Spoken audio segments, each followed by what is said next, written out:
Welcome back to Agency in Motion, Army. I'm your host, Francis Rose, with the Government Matters Thought Leadership Network.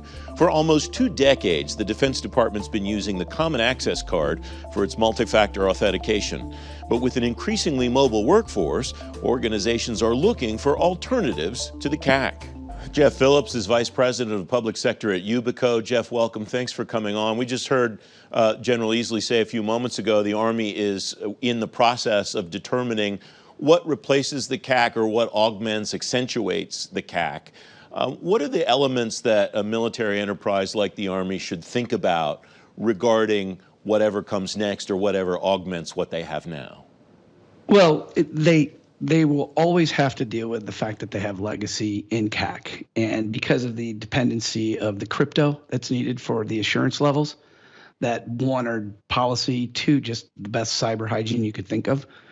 Hence why the CAC is still around and PIV, because it is the highest assurance level you can get from an authentication perspective. So you've been hearing about zero trust a lot. Well, zero trust is really based about identity, proving who you are, say who you are, and have multiple ways of doing that. They have to figure out, how do I get there with a crawl, walk, and run mentality? And I think COVID has taken them from crawling to now walking at a really, really fast pace to get to running. That analogy, I think, is very apt, not just based on what General Easley said a moment ago, but based on what everybody across the government is trying to do. The General said, I'm not sure that we're really doing anything that we wouldn't have done because of COVID. We're just doing everything a lot faster. What are the skills or what are the tools that an organization should have in place to be ready to walk when it's time and to be ready to run when it's time, using your analogy? Well, the good news is they have a large understanding of the data, because at the end of the day, it's all about protecting the data and who has access to it. So they've done a really good job on that.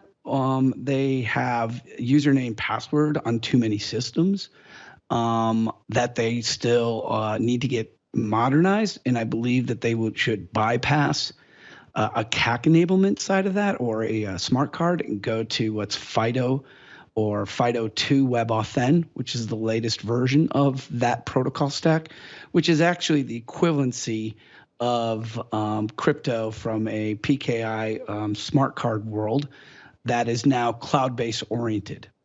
And the cloud is actually how they're going to modernize in a much quicker fashion, as everybody, I believe, knows that. I'm trying to remember off the top of my head. I think we're 10 or 12 years into the CAC world in the Defense Department. It may be longer than that. What's the art of the possible today in conjunction with a CAC, given your statement, General Easley's statement? They don't expect to get rid of them anytime soon, but trying to think beyond that.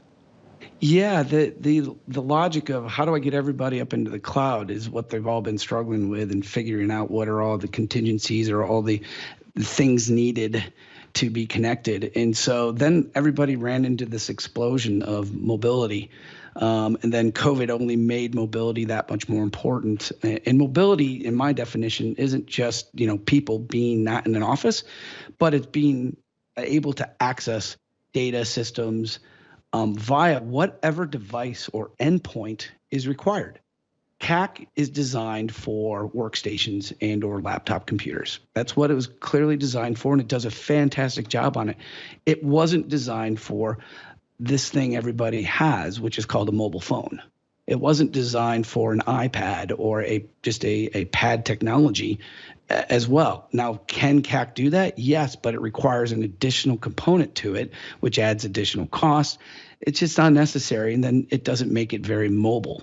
Tell me about securing the information that's transitioning through these devices, that these devices are protecting, that these methods are protecting. What does that look like in a kind of I'll call it a post-CAC environment, even though that's not entirely fair? Yeah, no. So everyone, CAC, PIV, whatever acronym we use, what it really is crypto. You as an individual, and I'm trying to relay this down so everybody understands this, you have an ATM card more than likely. On that ATM card is a chip. A chip is crypto. That's exactly what's on a CAC card. Well, now there are, such as myself and other vendors out there that have taken that chip and done other form factors to make them more mobile, make them more ease of use, so that any type of mobile scenario, you have that same assurance level for cryptology and assurance that you can't be hacked, you can't be phished, you can't be all of those nasty things that we read about in the paper daily. Because what has really happened with COVID as well is the security boundary has now expanded beyond what everybody had imagined because of the dependency on people working from home. We have about a minute left. We really are out of the universe, though, that we were in for so long, at least from a worldview in the federal government, aren't we, that there's a perimeter to secure. There's no perimeter anymore, and there's probably never going to be a perimeter again, is there, Jeff? No, I would agree with that. The cloud has changed that, both good and bad. Good from the essence of mobility, bad from it gives our adversaries a quick way to compute and a quick way to, gain processing power that they never had in the past. So it's definitely a dilemma that's here to stay. About 30 seconds. What should organizations like the Army be thinking about over the horizon? What's not available to them maybe yet, but will be in 2 years, 5 years, that they should be at least planning for, strategizing for today, Jeff? True passwordless. And what I mean by true is nobody having to use a username and a password to log into any device and gain access. There's a slew of technologies out there that are coming, that some are here today, that will allow them to just be who they are using either a software, a virtual, or a hardware piece, such as a security key. We all have keys to our homes and cars. Why don't we have a key to our digital world?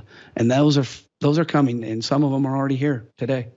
Jeff Phillips of Yubico, thanks very much for joining me today. I appreciate your time. Cheers, Jeff. More Agency in Motion, Army, right after this on the Government Matters Thought Leadership Network.